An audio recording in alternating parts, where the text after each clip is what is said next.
Hello, everyone. This is Ward Griffin. You are listening to the Uncle Ward Speaks podcast, the show that highlights organizations, people, schools, and other people's missions in life.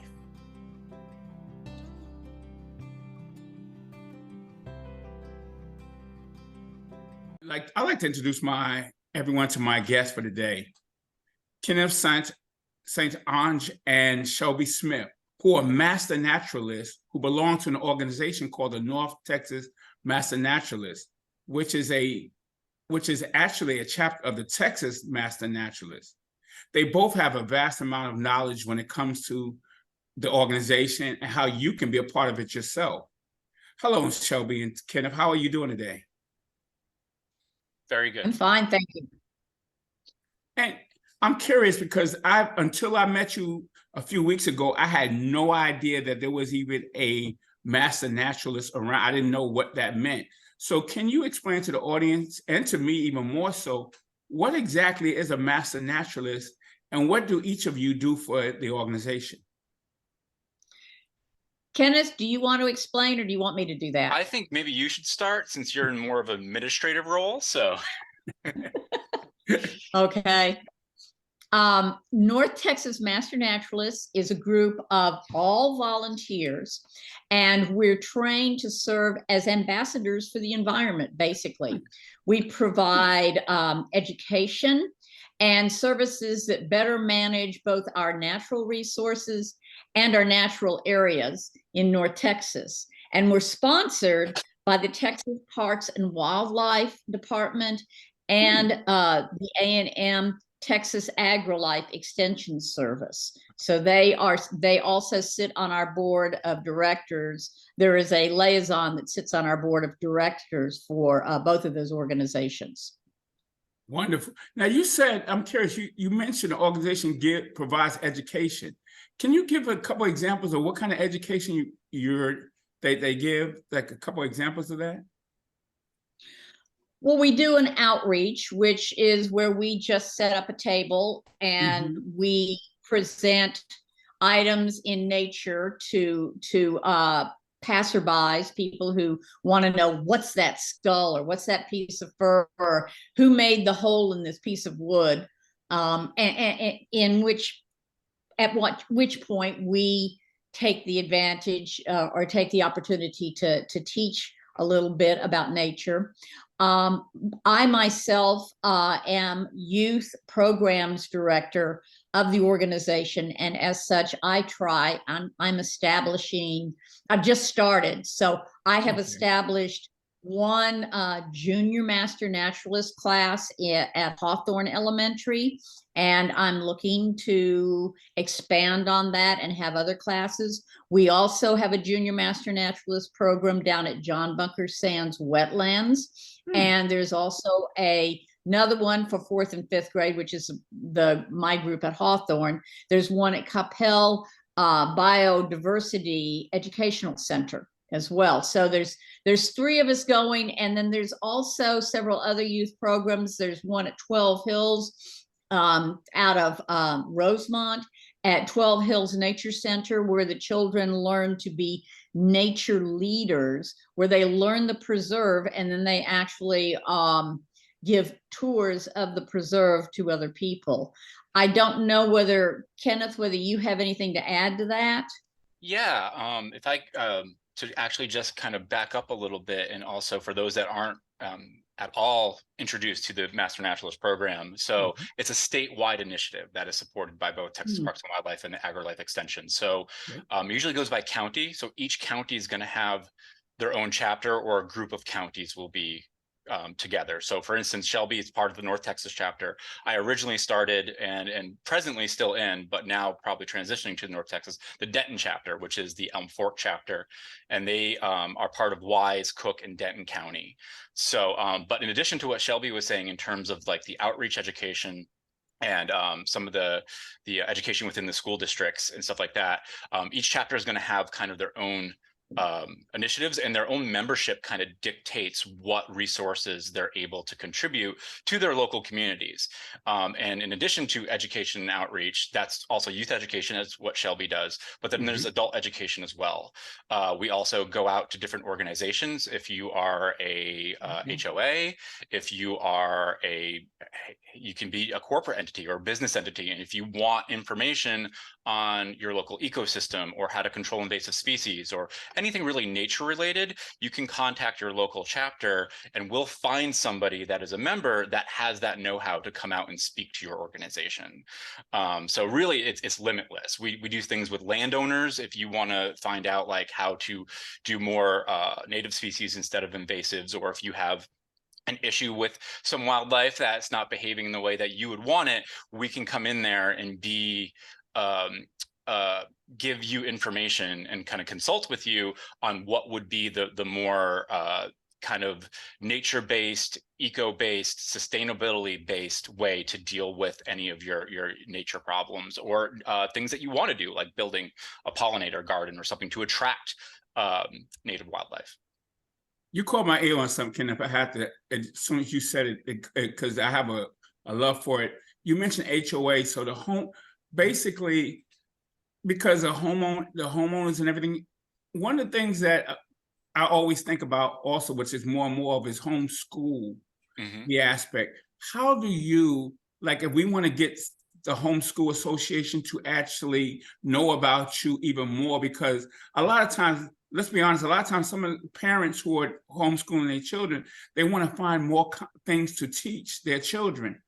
And both you and Shelby would be excellent at giving them information how they can reach you, so they can have a learning tool to actually work with their kids at home, or a community tool, so that, let's say they have a 10, 15 kids together and they want to go and explore more than just being at home.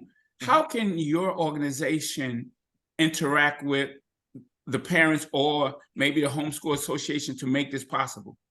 Well, I would say off the bat, check out your local chapter's website. And we usually have a link from every chapter. I know North Texas, and I know Denton County, the Elm Fork has it. There'll be a speakers bureau link, which basically is your one-stop shop to get in contact with that chapter and access any of our resources, specifically our people. And so if you had a specific topic that you wanted, and this is the same way a business would go, this is the same way an ISD would go, but you just put in, this is the topic I'm interested in. This is the audience that I have. Do you have anybody available? So that's kind of the gist of it. Shelby should be able to speak specifically, because she does the youth education, to maybe how to specifically for an HOA, or not HOA, homeschool group or a co-op to do that. And Shelby, you because I was seeing a lot of things, and when I was studying your website also, my goodness, you have so much to give and so much to offer. Can you please, and thank you, Kenneth, for mentioning that Shelby, who's knows a little bit more about it also, because you know a vast amount of knowledge yourself. Both of you are just great. So Shelby, can you please explain or say a little bit about that with as far as the youth? And well, actually, just recently, since I have become the director in January, we have revamped our website, Kenneth, and we have a youth section under outreach and speakers bureau. When the drop-down menu comes, there's not just a speakers bureau, there's an option for youth. And we actually have an application in there, or an inquiry, so you can put in what you are interested in, what you want, and then that goes to me. We actually have, I know of at least 2 master naturalists who do homeschooling, and one of them is a crackerjack at sending out additional information every month to her homeschool group, telling them what they can do, what they can read, where they can go, how they can access nature in their area. And there's a wealth of information out there for that. And I would, if they belong to, if they are in the Dallas, Kaufman, or Rockwall area, North Texas Master Naturalist serves them, and they can go to our website to the drop down menu for resources, and there'll be a place there to click for youth. And that information, that the questions will come directly to me, and depending on exactly where they live or what they're looking for, I know we can accommodate them. There's a lot of master naturalists that love to teach children and are ready to do whatever it takes to meet them halfway. Wow, because that's my love anyway, for us with children, and to do that think about even at a young age. And I'm curious because you mentioned that can the general public actually become a member of the National North Texas chapter of your organization? And if so, what's the deadline? Because I know there's a deadline coming up very soon on that. Absolutely. You can apply through October 31st, and the training is held. Now, it's the training is pretty rigorous. You have to meet for 3 hours for 12 weeks. So it goes from January 30th through April 30th. So and every week for 3 hours you meet. You apply to get in by October 30th, and then they go through the applications and they select applicants based on what you wrote on your application. And there's a $200 fee, and with that you get a giant book, and that tells you all about every part of the environment there. Wow. It's a huge book. It is a huge book. It's really heavy. I was going to lift mine up, but it's so heavy that it hurts my thumbs. But so you get a book. We give a t-shirt, and we also will provide you with a badge. When you finish the course, you are required 40 hours of volunteer work every year and 8 hours of advanced training in order to maintain your certification. And the idea behind Texas Master Naturalists is service. And what we want to do is serve any way we can in the environment to improve it. So as long as you're doing environmental things and serving somebody, it probably will work for your volunteer hours. Oh, we also take 3 field trips during that training period from January to April. And they usually have, there's a class project, and you get to choose. There's, I don't know how many there'll be this year. There's 5 class projects or something like that, of people who have requested. Everybody has their own pet project. And if you have a project that you want help with, you can ask the new class to help you with it. And the committee vets the projects, and then they offer 5 to the new class, and they select which project they want to work on. And then that's another part, and that's another way of racking up some of their volunteer hours during their training period. Can I ask you a personal question, each one of you? Can you tell me, Shelby, if you're good, if you're comfortable, can you tell me the project that you first did that made that, like, a little bit of it, like what you had to do when you did your first project, when you first joined? Yes, my first project was the restoring the Buckeye Trail. This is a trail in the Great Trinity Forest, and the Great Trinity Forest is what I have to tell you about this because it's such a beautiful area. It's got 6,000 acres of bottomland hardwood forest. It's the largest urban forest in the country. And there are trails, there are just a few trails into it. And we were trying to restore the trail, cutting back some privet and making it so that it was a viable trail for other people to walk. And in addition to that part of the project, our project leader also wanted to be assured that once we did the trail, that there would be enough people, enough traffic going on the trail to keep it packed down so we wouldn't have to continue trail work. So she asked for a community event at the end of our trail work to bring the community down to the trail, which is at 7,000 Bear Street. And so I ended up working with the T.R. Hoover Community Center, and they ended up walking on the trail. And because of our relationship that we built, I ended up the last 2 summers, I have actually taught children at T.R. Hoover Center during the summer. We've given them nature classes, and we've taken them on field trips, and we've probably delivered over 1,500 hours of nature instruction to those children. Are you during the summer? Really? That's amazing. Yes. I'm so impressed by that, Shelby. That is absolutely awesome. It really is. Now, Kenneth, it wasn't just me. There were other people involved with that. It wasn't just me, but I was the one who spearheaded it.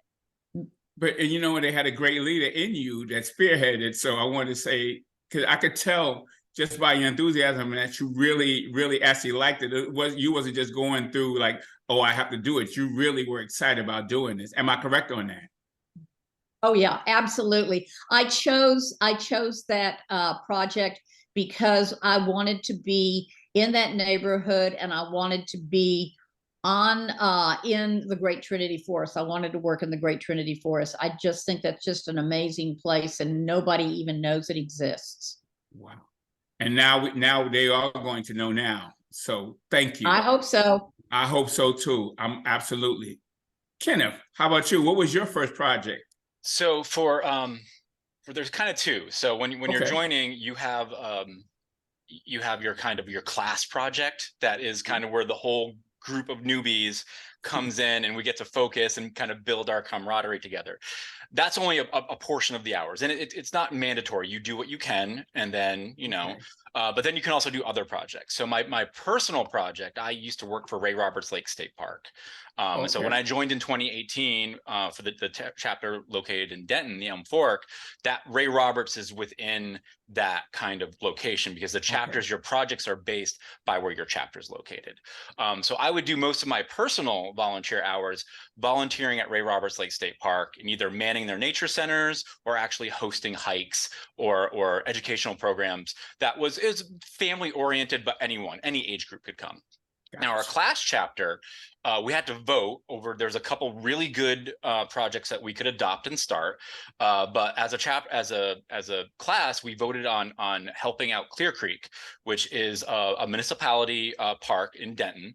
And it's this wonderful wild space. A lot of the parks in Denton are kind of these, beautiful manicured kind of sports related baseball fields and what have you.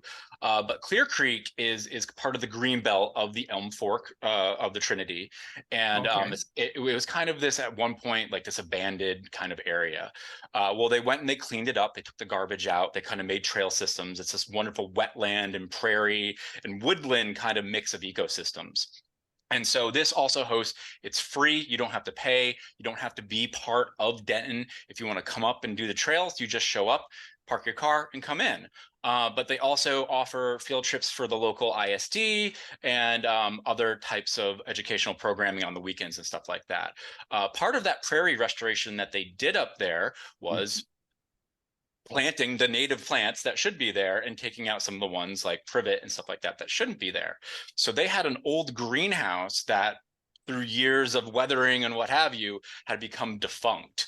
So we went out there as a group and kind of made sure that it was safe to go under. And then of course we put the plastic wrap and all that, redid it so that it could be reused. And they were using that as a nursery now to help basically start out those native plant seedlings like the grasses and the wildflowers and stuff like that. And then they go out to slowly, which at this point, it's if you go out there, it's beautiful. It's definitely a very pristine, mostly native plant kind of location. And so, yes, our chapter or our class was able to put that greenhouse, which was huge, back into operation for that organization.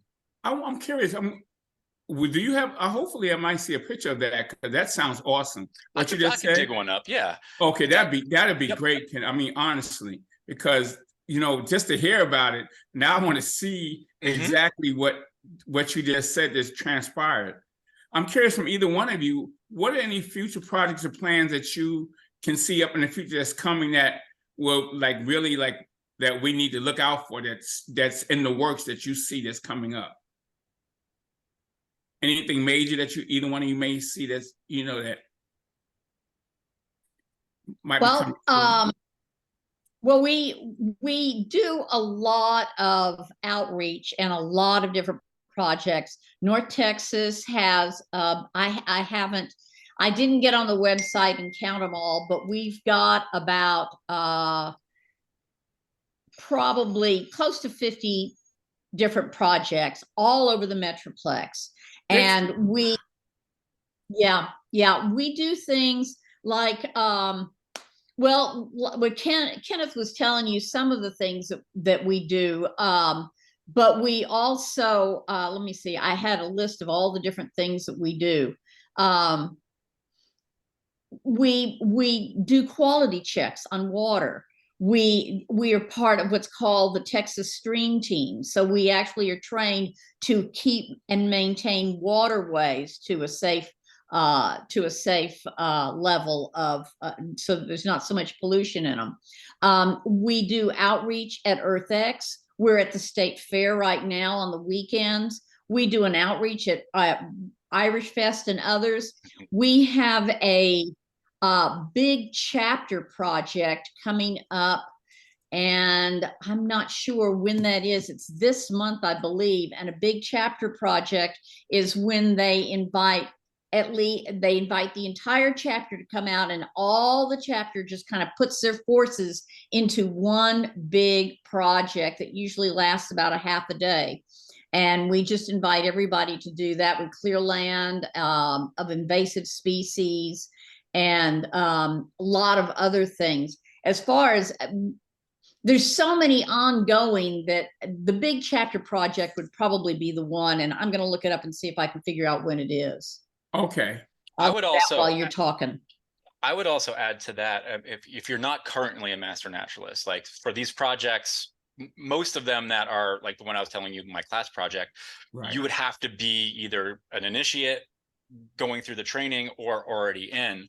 But there's a lot of projects that we're also involved in. So it goes through outreach, it goes through prairie restoration or invasive species removal, building trails, but there's a lot of citizen science too. So the Denton chapter, they offer like 42 active projects, and that's everything like SWAT, which is we go out to the school districts and do youth education. There's a stream team that Shelby is speaking, but we also do Feeder Watch, Project Feeder Watch, right? And that was great during the pandemic if you wanted to keep your hours up, because that's through Cornell.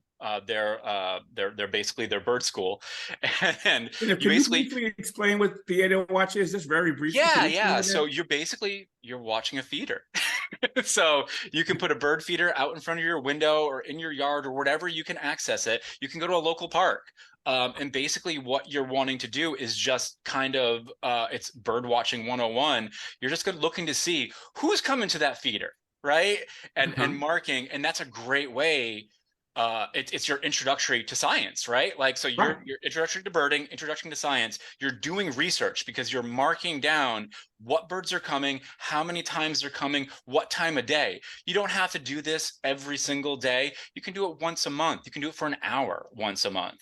But you feed that information back to Cornell University, and that's statewide. That's nationwide. They're compiling all that information. So you're contributing as a citizen scientist to this larger data set that the scientists at the university, or I think their data is actually available to everybody, can access to help further research.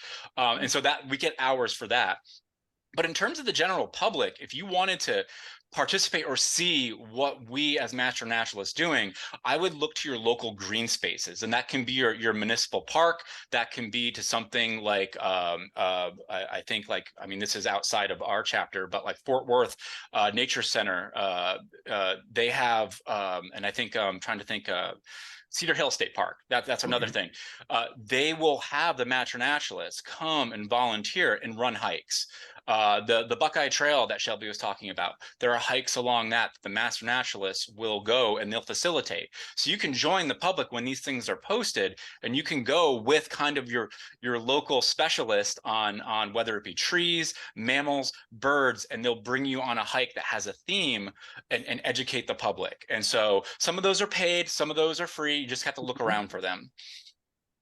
Awesome. Another one I just thought of with Kenneth reminded me. Also, Trinity River Audubon Center has a lot of free hikes, and those are usually led again by some of them are led by Master Naturalists. John Bunker Sands Wetlands also has hikes led by Master Naturalists, and those are places where you can get plugged in to what is happening in the field that you might not ordinarily know about. There is also an app called iNaturalist that you can download on your phone, and it also works on your computer. That is part of the National Geographic Society's.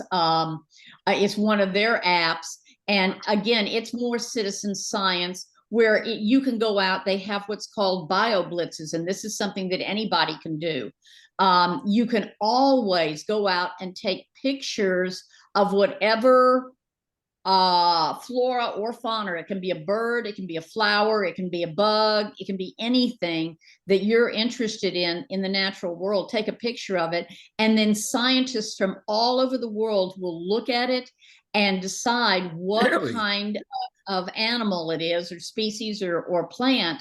And that is citizen science. As a matter of fact, our state representative, Texas Parks and Wildlife representative, was concerned about a specific little area of land out in Rowlett that he was afraid the city was going to take over and pave or something. And he called in force all of the Master Naturalists and anyone who wanted to come, because this is an open public project, and to take pictures and submit it to iNaturalist. He then was able to a specific group, he was able to take all of those pictures, go to the city council and say, look, there's 356 different species, different biodiverse species in this plot of land. Do you really want to ruin it? And they chose to make a park out of it. That's power. As a citizen. Yes. As a citizen, you have a lot of input. You have a lot of ways that you can get involved. And the more you go into these nature preserves and talk to the people there, the more resources you're going to find in ways that you can volunteer, even if you're not a Master Naturalist. And just on a personal level, that iNaturalist, me and my partner were using it this morning. We got up, we got our coffee, we just moved to a new part of the neighborhood. And so we're just looking around the front of our house, and we're like, there were these two vines. We're like, one had these small berries, one had these things that looked like grape, but we had never seen them before. So there we are. We took pictures of each. She sent one out to her account. I sent one out to my account, and we found one is toxic. Don't want to touch that. And then the other one is a type of native grape, it seems.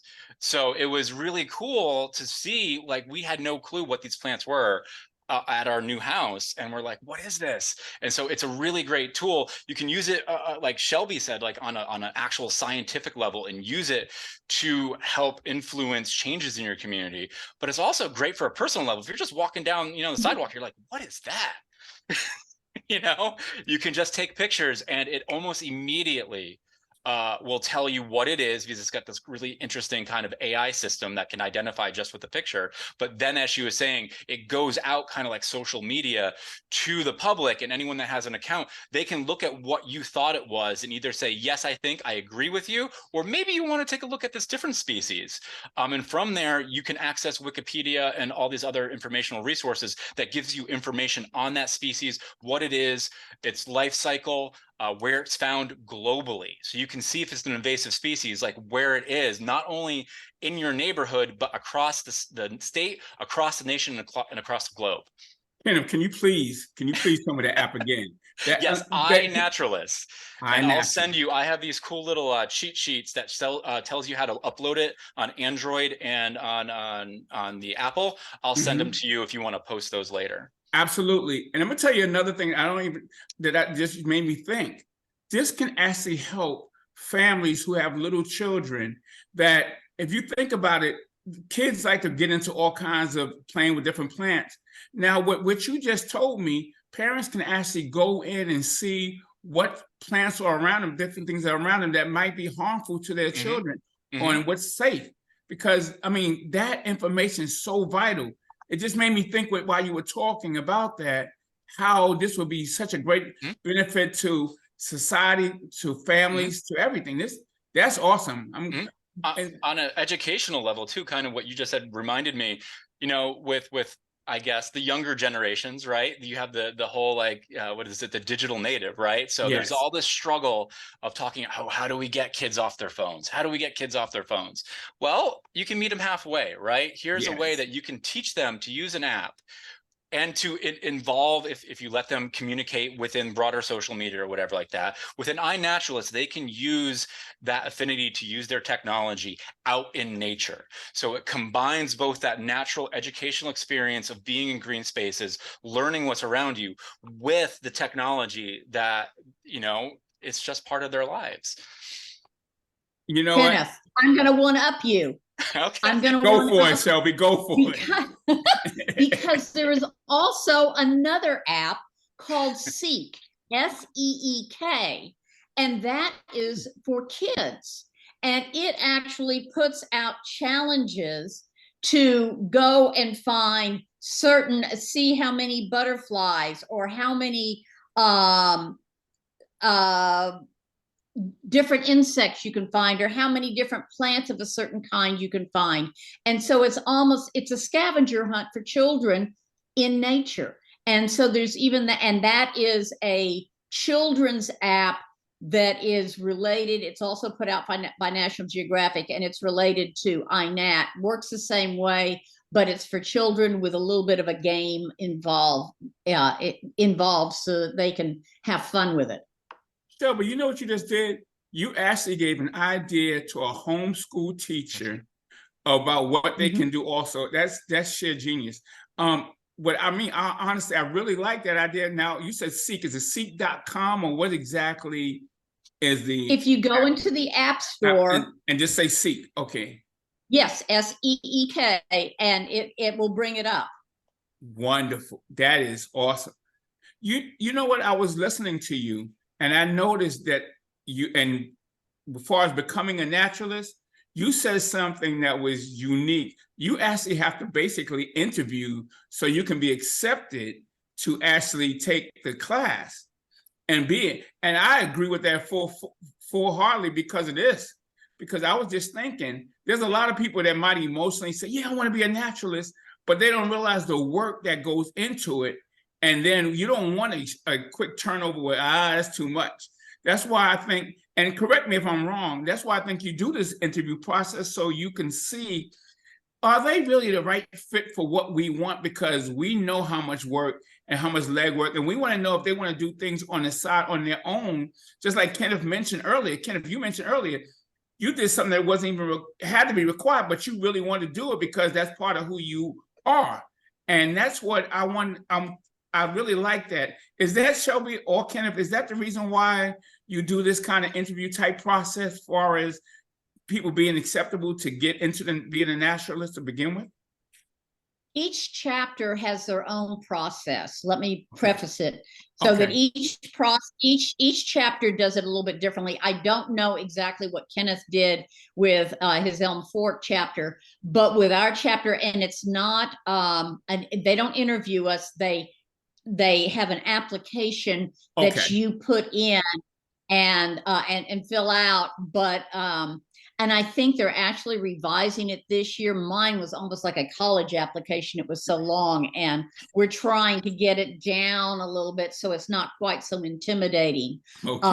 And I don't know whether when we were talking about it, whether or not I said that scholarships were available. You can pay $200, but we also offer scholarships if someone wants to apply. We don't want the $200 to apply to stop people from being able to do it if they have some issues financially. So I want to make sure that everyone feels that they're welcome, but we do want people who are really dedicated and are willing to dig in and spend time with nature. Shelby, I like what you just said. And you said that they have a chance to get a scholarship if they can afford, because there are going to be some people who might be financially challenged, and that would be a great thing. So how would they go about getting these type scholarships, like to actually know if they can do this? I am assuming that I can't remember, but I think on the application, there is a place, and we offer plenty of places I mean, you can just you can contact the organization itself and say, I want a scholarship. And the organization, the board members and the group that actually makes decisions is fairly small. So it's pretty easy to get to somebody who can help you out and can give you an idea on how to get a scholarship. So I don't know how Kenneth did it in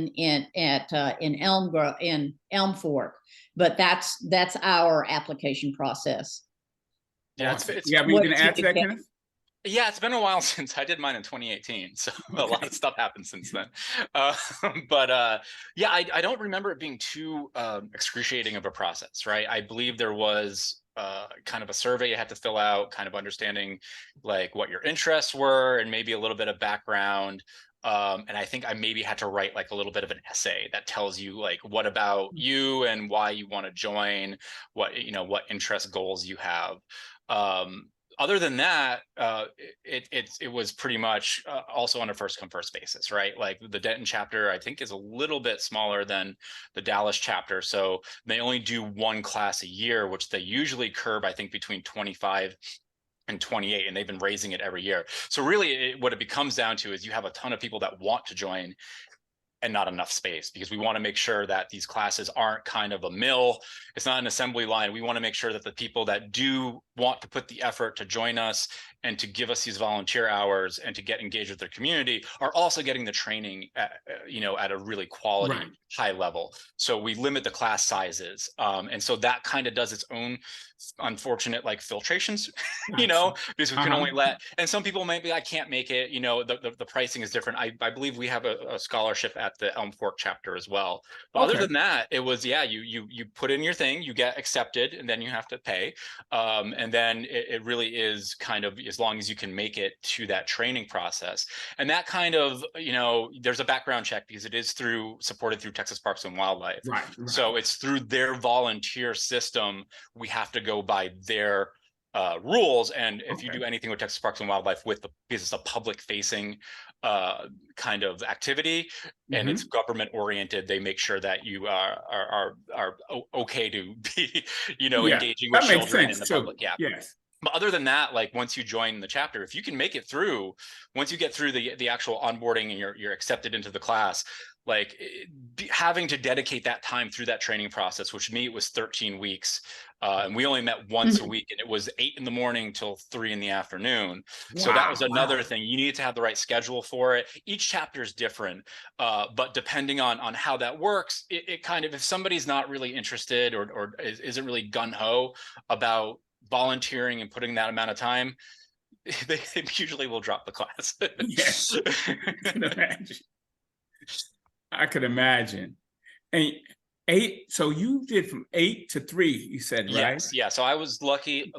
at the point that I was joining, I was working for Texas Parks and Wildlife. Okay. So I was doing outreach for them. So they were very supportive about me going through this training because it benefited them, right? Yeah, exactly. And I was also a graduate student. So it ended up having that I had a flexible schedule and it worked for me. But there are other things you can always sometimes see if another chapter you can train with them. It all depends on your specific situation and the chapter's flexibility around you. Gotcha. Shelby, how about you? Did you do the basic same part, a little bit different?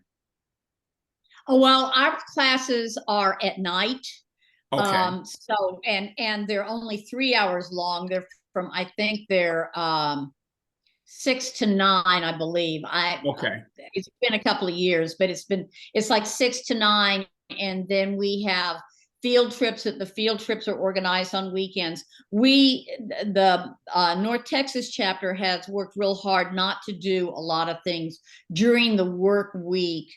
There's a lot of retirees, me being one of them, who does things during the work week, but just so that we can be more inclusive, we try to make sure that our schedule is flexible. And then we will, is at night so that people can join. And then we really bend over backwards to do what we can to help people make up anything that they've missed, and to make sure that they can get the information and the credit that they need in order to get certification, and then maintain certification at least through the first year. And right now we're in the process of actually going backwards and trying to find out the people who have not been active, why they're not being active, so we can improve what we're doing in the program and within the organization. We've got almost 400 members, not all active, but we've got 400 members. That's a lot.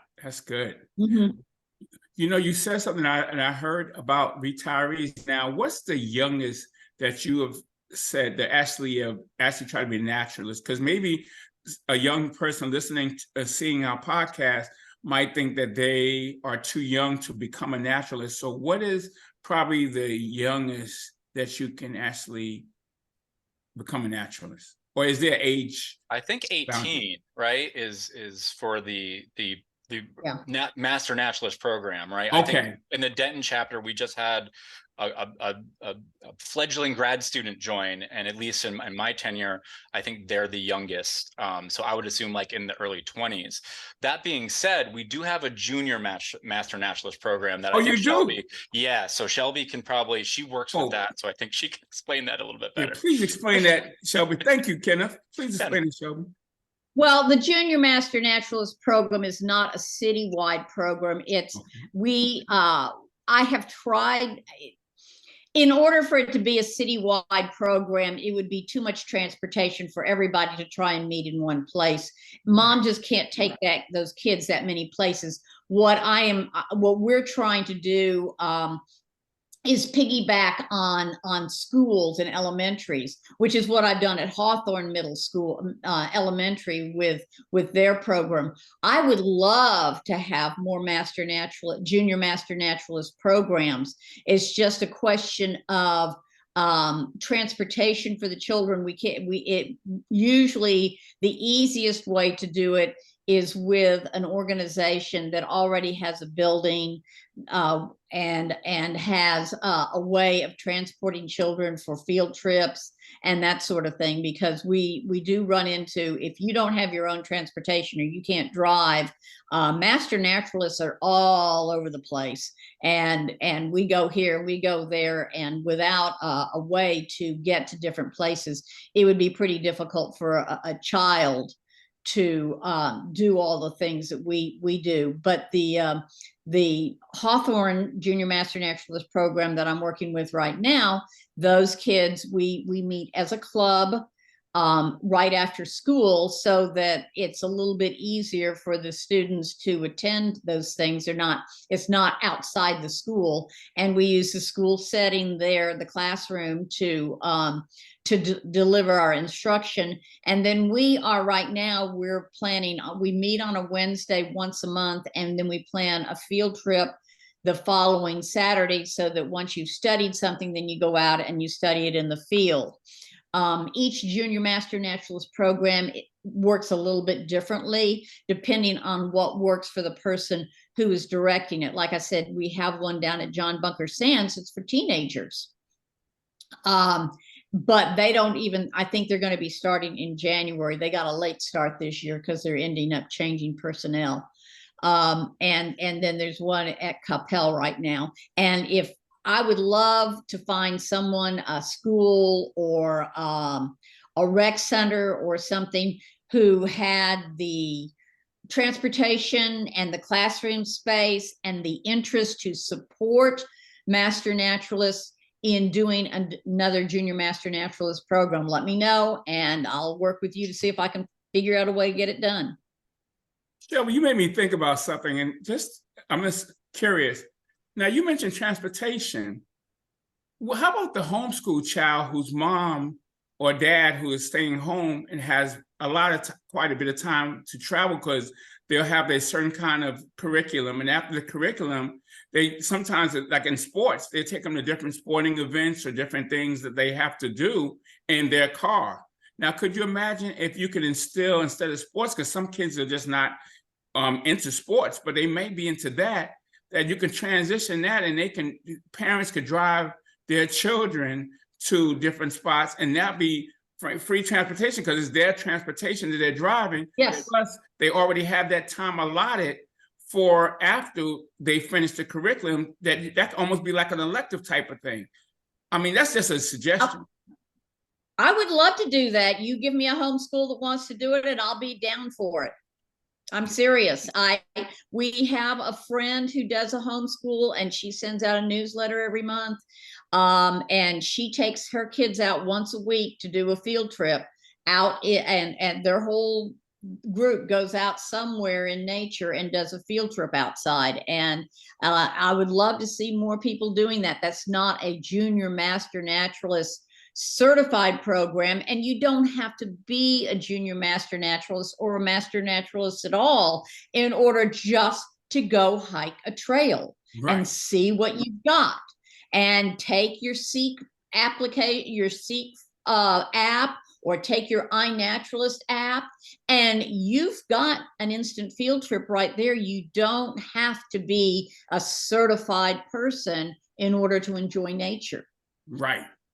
I totally agree. Wow. Totally agree with that. Totally agree with that. If I may add on. You want to add to that, Ken? If you look like, I can tell you moving a little bit. Look like you ready to add a little bit to that. This is just kind of, as I'm thinking, like we're kind of discussing a couple of things here with access to the Master Naturalist program, and then how homeschooling can benefit. And I'm also thinking, I'm not sure if it was mentioned already, and I'm pretty sure all chapters, I know the North Texas chapter, and the Denton chapter is the same. Our meetings are open to the public. So you do not need to be a Master Naturalist to attend one of our meetings. And the North Texas chapter, we do hybrid meetings. So it's online too. So if you can't make it to the actual spot, Shelby, you're going to have to correct me if I'm wrong here, but people can go on digitally and watch our meetings from home. Now, our meetings, we do some of the, the bookkeeping and stuff where we're kind of talking about the projects and upcoming events. But one of the funnest things and the draw for the meetings for me, other than meeting everybody, is we usually have a guest speaker, and the guest speaker will have a talk about something related usually to the local ecosystems and the local nature. So this is another great opportunity for homeschoolers, if they want to just from their living room come to one of our meetings online and have their kids, and some of this, it's usually delivered in a way that people from all levels of understanding can approach the topic, but you're getting qualified, like really, really, really high quality information from usually top researchers in their field. I think two meetings ago at the North Texas, we had a meteorologist that's right from the Fort Worth area, that when you get that tornado alert or whatever, it's coming from them. So they came and spoke to us about how like the climate and weather works within the Dallas-Fort Worth area. Prior to that, this past meeting, we had one of our own members, I believe, that wrote a book on how to find all the cool adventures within the Dallas-Fort Worth area, and specifically looked at something I didn't know as part of the Dallas Paleological Society. They gave a really good talk on the geology of our area and kind of like how that has shifted over millions of years and what have you. So this is just another free, great resource that not only will you get great nature information, but you're gonna get a little introduction to the chapter as well. And if you mention that word, free. Yes, that's an awesome word. I'm a big fan of that. Me too. Me too. And a lot of people may think they don't understand that free aspect is awesome. That vast amount of knowledge is just great to have. So thank you for sharing that. Really, thank you very much. Shelby, did you want to add to that? Because that was awesome. I think he said it right. I mean, it's absolutely, we're always interested in having people from the public both join in person, and if they can't join in person on the Zoom. And I'm assuming you're going to give us the Zoom links to, or the website links to North Texas Master Naturalists. So they just need to follow that North Texas Master Naturalist link to find exactly where the meeting is held. It's at Brookhaven College, but it can give you a little bit more detail than that. And of course, we're on Facebook too. We would definitely do that. Go ahead, Kenneth. I said, of course, we're on Facebook too. So okay, great. Yes, we are. And you know what? Maybe we'll probably present a Facebook page too. We'll figure some things out. We want to make sure that people know about you. There is so much to do. I mean, it's so much to get. It's just awesome. I'm going to ask you each individual question. Shelby, first, what do you love most about what you do, the work you do? What do you love most about it? Oh, I love sharing nature with other people. I believe that everything, that we are all connected as people, and I believe that we are also connected to everything in nature and everything in the natural world. And I love sharing that experience with others and helping them discover how miraculous, important, and actually essential nature is for us, body, mind, and spirit, for all of us. And there's just no way of emphasizing the importance of understanding the natural world other than that. I just love it. I just love sharing. Thank you. And I could tell you love it. I hear in your voice. And when we first met, I could tell that you love what you do. And to me, when you love what you do, it's not work. It's just greatness when you love what you do. Well, I'm not getting paid. Well, you're getting paid in just the love that you're receiving, the love that you give out. So you are getting paid in that way. Kenneth, yes, I gotta ask you the same question. Mm-hmm. What do you love most about what you do? So piggybacking off of the not getting paid and what Shelby said. So I had the pleasure to be at grad school at University of North Texas and work for Texas State Parks through AmeriCorps doing outreach at the same time. And so that gave me, from a past life in service industry and other things like that, the ability to be an educator, because I would TA classes while I was doing my research, and then with Texas Parks and Wildlife, I would go out to the Denton Community Market. I would go out to Dallas ISDs, Fort Worth ISDs, and speak to classes. Go to the Dallas Zoo during their homeschool days and stuff like that. And so I would interact with students being anybody with curiosity, not just traditional, of all age levels and backgrounds. And that really kind of lit a fire in me of two things. And that's engaging with people in a way of the more traditional education, right? Like handing down that information and seeing the wheels turning and the responses that come out of that. But then specifically with doing the outreach with Texas Parks and Wildlife is seeing, kind of with those wheels turning, that light show up and become bright, whether that be in a 65, 70 year retiree or a 4-year-old or the father or the mother, you know, the brother or the sister. When you're out there and you're looking and like, look at this, right? Like one of my favorite things to do with the Texas State Parks was we called it sniffing for spiders. And we would do a night hike, and you take the flashlight and you put it up on your face along with your nose. And you start going, okay, we're going to sniff for spiders now. We're going to sniff for spiders. And the kids are like, what is going on here? And the parents are like, oh, okay, whatever. The whole thing though is when you line a light like that up with your eye, spiders have their eyes reflect light, and so you can see these little green diamonds in the grass and stuff like that. And so the little kids are following you, and eventually you will come across, which you wouldn't normally see, this relatively large, sometimes not so much, but wolf spider. And the kids are like, oh, how did you smell that spider? But then you get to talk to them and be like, well, actually, it's the light, and this is how this works. And then you can also, arachnophobia, it's huge, it's real.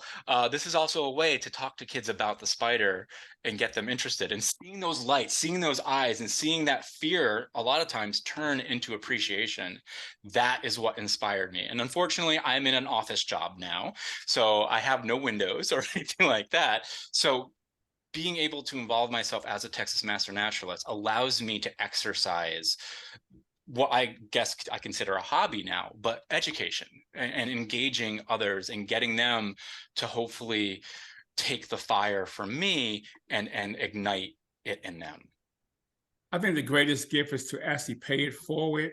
And I think that both of you, the way that you've done, you probably will have no idea how many people you have inspired to do or just be curious about nature. I mean, and honestly, you caught me, and I wasn't really interested in nature as much as I am now. You really have sold me on the program. I definitely want to promote you as much as possible. I mean that too. I really want people to know more about you because I believe in what you're trying to do. I believe in the organization. And I believe, like with adults and children, they need that. It's so much that is missing that our children need, and that's one of them. I mean, honestly, could you imagine little kids discovering more about nature than they ever have before? Even not in the classroom, because teachers can't possibly have as much time to do that, but to actually visibly see what you just got finished talking about, Ken, if they actually can see that light, I mean, it's, and I know, and you got just a bigger thrill out of it as they did. I mean, honestly, just that excitement. And Shelby, I like when you talk about the trails and the different things that you do. And you're a retiree. If you want to, you could just relax, but that's not who you are. And that's just the beautiful thing of it, is that the people need to see more of what you do, and how two people who is awesome. If you have been in this podcast, I really, really, really enjoyed both of you immensely. And I really mean that. I just want to say finally, can you please give us your website again? And also, just like you said, you gave us so many resources already. And I know I see that you actually have, and I don't know if this is for the general public, I think it is, but you have a Trendy Hills Prairie Sky Party coming up on October 21st too. But I don't know if that's for the general public or not. I saw that. Is that for the general public can come and observe that? If you saw something on our public website, yes, then you can come. Wonderful. Because we actually have a whole different website for our members. It's private. But anything that's published on the public website, you are more than welcome to come, and we would encourage you to do so. Awesome. Awesome. Thank you. I cannot thank you enough for everything that in your time, honestly, today, and sharing so much of what you do. And I definitely want you to be back again on my podcast. Honest. And I mean, I'm not like, the people I want to come, I want to be things I believe in, not just have it. And I believe in what you're both doing. Honestly, I really, really do. Finally, I just want to say thank you. And do you have anything to say to me before I leave, that we leave? Because I really want to say thank you very, very much. I want to thank you for my first opportunity at doing a podcast. I've not ever done one before, and I've been thrilled. It's been very, very, it's been really fun. I think you've done a beautiful job of trying to draw us out and give information to the public. And I really appreciate how much you appreciate not just Master Naturalists, but I think that you appreciate, I'm hoping that we have increased your appreciation of nature, and I'm hoping that we can encourage everyone to come out and be part of nature just by taking walks outside, even if it's in your backyard, because there's nature even in your backyard. But I never thank thought about you. that, but thank you. Yes, yes. Thank you very much for hosting us. We appreciate it. Thank you, Shelby. I really mean it. Thank you for your kind words, honestly. Kenneth, do you have anything to say? I was going to say, likewise, this has been a great experience. Thank you for offering us the privilege to be able to speak to you and ask these very, very great questions. What you're doing is really half the battle, right? There are resources out there. There's information out there, usually, not usually, but there are free ones. And it's the public getting access, and the people that need access to that, finding that is the real challenge. And by you inviting us on here and giving us a platform and a window to the public that might not necessarily know about us, hopefully our resources and our inspiration, what we've talked about, will hopefully flow down and connect with these people, because it would be great to get more people interested in nature, to be interested in what we have to say, and maybe be future Master Naturalists. So, well, thank you. And we'll definitely have your resources out there. We really, honestly, we're going to present them and let people see them for themselves. And if they have any other extra questions, they have numbers and different information that they can reach for them. And if not, they need to call me back or need to come back on my podcast. I'm going to make sure, honestly, that they know, because I really believe in what you do. Y'all have a wonderful, wonderful rest of the day and weekend. And thank you very, very much. thank you. Thank you thank too. you. Thank you very much.